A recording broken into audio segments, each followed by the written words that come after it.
दोस्तों, कपिल शर्मा या तो खुद को ओवर स्मार्ट समझते हैं और उनको ये लगता है कि जिस पब्लिक के लिए वो अपना प्रोग्राम बना रहे हैं, कॉमेडी का शो बना रहे हैं, उसको कुछ नहीं पता, वो बेवकूफ़ है।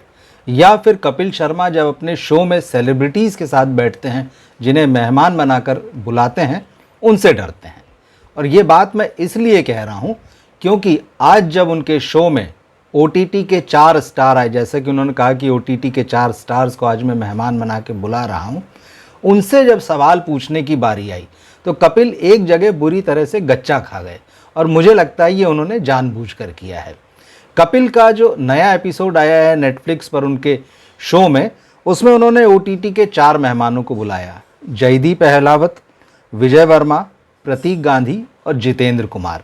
चारों ने OTT पर अच्छी फिल्में दी हैं, अच्छी वेब सीरीज़ दी हैं। अब इसमें हुआ ये कि कपिल जैसा होता है कि अपने आने वाले जो सेलिब्रिटी गेस्ट होते हैं उनसे उनकी पर्सनल लाइफ पर हंसी मजाक करते हैं, सवाल जवाब पूछते हैं, उनकी कुछ खोद खोद के उनकी निजी ज़िंदगी से चीज़ें निकालने की कोशिश करते हैं। तो यहाँ उन्होंने वही किया। जयदीप अहलावत से पूछा कि भाई आपने भाभी जी को कैसे प्रपोज किया था, तो उन्होंने कहा क्या तुम्हें लगता है कि एक जाट आदमी को प्रपोज करना आता है। प्रतीक गांधी से उन्होंने पूछा। फिर उसके बाद में जितेंद्र कुमार को छेड़ते हुए कहा कि भाई हमको पता है आपने तो कॉलेज में अपनी सीनियर को प्रपोज कर दिया था। और बोले फिर आज तो पंचायत बैठकर देखती रहती होगी। लेकिन जब इसी प्यार मोहब्बत और पर्सनल लाइफ की बारी आई तो उन्होंने विजय वर्मा से कुछ नहीं पूछा। और सब जानते हैं कि विजय वर्मा और तमन्ना भाटिया, इस साल उनका ब्रेकअप हो गया है। पिछले 1.5-2 सालों में वो बॉलीवुड के हॉट कपल्स में से थे, हॉट सेलिब्रिटीज़ में थे। देश विदेश में उनकी घूमती हुई तस्वीरें, वीडियो और बहुत सारी बातें हुई। लेकिन कपिल शर्मा ने उस टॉपिक को नहीं छुआ, जबकि इन चारों सेलिब्रिटीज़ से अगर उनकी लव लाइफ की या पर्सनल लाइफ की बात करनी थी तो वो विजय वर्मा ही थे जिनके बारे में लोग जानना चाहते या जिन्हें लेकर लोग उत्सुक होते, क्योंकि तमन्ना भाटिया वाला एपिसोड जो है हर कोई जानता है। मगर कपिल ने यहाँ पर कन्नी काट ली। तो अब इससे यही सवाल उठता है कि क्या कपिल जो है अपने गेस्ट को खुश रखने के लिए सिलेक्टिव होकर सवाल जवाब करते हैं। एक तो वो पत्रकार और मीडिया जैसी भूमिका निभाने आ जाते हैं। आजकल आप उनके जितने भी एपिसोड्स देखिए, इस सीज़न के ले लीजिए या पिछला जो उनका दूसरा सीज़न आया था उसके एपिसोड्स ले लीजिए, तो वो मीडिया के आदमियों जैसे इंटरव्यू करते हैं। तो उनके शो में कॉमेडी का एलिमेंट तो वैसे ही ख़त्म हो चुका है। और जब मीडिया जैसे बैठते हैं तो वो भी यहाँ ईमानदारी से सवाल जवाब करना तो दूर रहा, वो खुश करने वाले ही काम करते हैं। और एक बार फिर से विजय वर्मा वाले मामले में ये बात साबित हो गई। तमन्ना भाटिया का पूरा एपिसोड गोल कर गए, बल्कि उनकी पर्सनल लाइफ पर उन्होंने टच ही नहीं किया, कोई सवाल जवाब ही नहीं किया। या तो किया होगा और विजय वर्मा ने कहा होगा भाई इसको एडिट कर दो। और अगर ऐसा है तो कपिल शर्मा वाकई बड़े दबाव में रहते हैं जिन मेहमानों को बुलाते हैं उनको खुश करने के चक्कर में। अब ये जो चौथा एपिसोड आया है, इसको देखकर एक चीज़ तो समझ में आती है कि कपिल शर्मा और उनकी टीम तक ये मैसेज पहुंच चुका है कि भाई आप अपने शो में वल्गैरिटी और अश्लीलता जो है उसे बंद कीजिए। दर्शक उससे बुरी तरह से नाराज़ हैं और आपका इस तरह का डबल मीनिंग का ख़राब कंटेंट देखने को तैयार नहीं है। तो मैं ख़ास तौर पर पिछले 2-3 एपिसोड से देख रहा हूँ, वो भी पिछला एपिसोड ज़्यादा और इस बार भी, कि उन्होंने उसको थोड़ा क्लीन बनाने की कोशिश की। लेकिन एक कहावत है ना कि बंदर गुलाटी खाना नहीं छोड़ता है। यहाँ कपिल वो हरकत कर ही जाते हैं जो बिलो द बेल्ट होती है। और सिद्धू ने कोई एक ऐसी बात बोली कि भाई अब तो हमारी उम्र हो गई है या हम रिटायरमेंट की एज में, ऐसा कुछ कहा, तो कपिल शर्मा कहते नहीं नहीं ऐसा नहीं है, टाइगर अभी जिंदा है। आप समझिए, ये टाइगर जिंदा है वाला जो जोक था वो सलमान खान जब पहले एपिसोड में आए थे तब भी ये जोक मारा गया था और इस पर कई लोगों ने आपत्ति की थी कि इस तरह से डबल मीनिंग चीज़ें नहीं होना चाहिए। तो कपिल जिनके कंधों पर जिम्मेदारी है कि अपने शो को नीट एंड क्लीन बनाए, वो खुद ही हम पाते हैं कि वो बिलो द बेल्ट जाते हैं बार बार और अपने शो में वो एलिमेंट डालने की कोशिश करते हैं। अब जहाँ तक इस एपिसोड की बात है तो इसको देखकर ये लगता है कि कपिल का चार्म जो लगातार कम हो रहा है वो अब एकदम बॉटम पर आ गया है। गेस्ट आपने अच्छे बुलाए, इसमें कोई दो राय नहीं, उनके साथ में कुछ बातचीत की, लेकिन सिलेक्टिव हो गए या सामने वाले गेस्ट से घबरा गए कि भाई इसको इस मामले में टच नहीं करेंगे।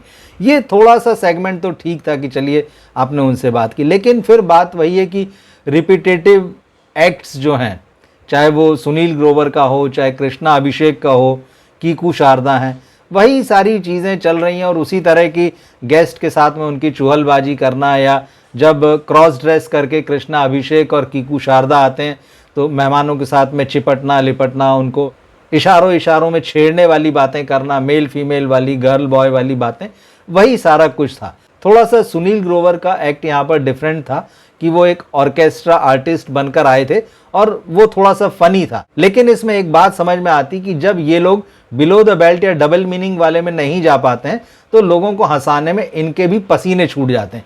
तो ये चीज़ हम यहाँ सुनील ग्रोवर को भी देख रहे थे, लेकिन उनका काम जो है वाकई अच्छा था, इससे कोई इनकार नहीं कर सकता। इस शो में एक जो सरप्राइज चीज थी, फैन के रूप में राजीव ठाकुर की एंट्री। हालांकि वो एक्ट था, फैन के रूप में नहीं थे, मगर उनको देखकर अच्छा लगा। जिस तरह से उन्होंने स्टेज पर मुश्किल से 2-5 मिनट ही बिताए और उसमें उन्होंने अपनी छाप छोड़ी। विजय वर्मा के साथ उन्होंने एक वेब सीरीज में काम किया था, उसको लेकर बातचीत की। नवजोत सिंह सिद्धू को लेकर कुछ हंसी मजाक किया। वो आए और थोड़ा सा रिफ्रेशिंग लगा। तो उम्मीद ये की जानी चाहिए कि शायद कपिल की टीम में उनकी एंट्री होने जा रही है। नेक्स्ट एपिसोड से आप उनको भी देख पाएंगे। एक चीज और है, जब कपिल अपने शो में गेस्ट बुलाते हैं और जब भी 2 से ज्यादा गेस्ट होते हैं तो कपिल अक्सर उनसे जस्टिस नहीं कर पाते। 1 या 2 पर उनका फोकस रहता है, बाकी जो है पीछे छूट जाते हैं। और इस बार भी यही हुआ। फोकस सबसे ज्यादा जयदीप अहलावत पर रहा, उसके बाद में विजय वर्मा को लेकर बात होती रही, लेकिन प्रतीक गांधी इन चारों में सबसे पीछे छूट गए। उनके बारे में न कोई खास बात हो पाई, न उनसे कोई खास बात हो पाई। उनकी मौजूदगी बड़ी दबी छुपी सी रही, लग नहीं रहा था कि वो इस एक्ट में या इस शो में जो है मौजूद हैं। तो कपिल को ये ध्यान रखना चाहिए। एक कहते हैं कि भाई थाली में उतना ही लो जितना कि खा सको। अब कपिल का मामला भी ऐसे ही कि भाई मेहमान उतने ही आप बुलाइए जिनको कि आप हैंडल कर सको। अगर आप बहुत सारे मेहमानों को बुला लेंगे और हैंडल आप नहीं कर पाएंगे तो बड़ी मुश्किल होती। 1 घंटे के आसपास का ये एपिसोड है, उसमें 4 आर्टिस्ट आपके पास में, उसमें 2 एक्ट होने जो आपके स्टेज के कलाकार आएंगे। फिर इस बार उन्होंने एक विदेशी सिंगर को बुला लिया उनके फैन के रूप में, शो के फैन के रूप में, क्योंकि उन्होंने अपने शो को एक इंटरनेशनल स्ट्रक्चर दे दिया है। तो अब विदेशियों की भी यहाँ पर एंट्री है, कोई समस्या नहीं है उसमें, लेकिन वो क्या उस पूरे फॉर्मेट में फिट बैठ रहे हैं। फिर आखिरी में भी नाच गाना, हंसी मजाक, जबरदस्ती। कोई गेस्ट नाचना नहीं चाहता है, कोई गेस्ट गाना नहीं चाहता है, उसको ज़बरदस्ती नचवा रहे हैं, उसको ज़बरदस्ती गवा रहे हैं। ये बड़ी अजीब सी केओस जैसी स्थिति बन जाती है और ये जो एपिसोड है बड़े अजीबोगरीब ढंग से ख़त्म होता है। और जब शो खत्म होता है तो कपिल हमेशा लास्ट में बताते हैं कि भाई अगली बार कौन आने वाला है।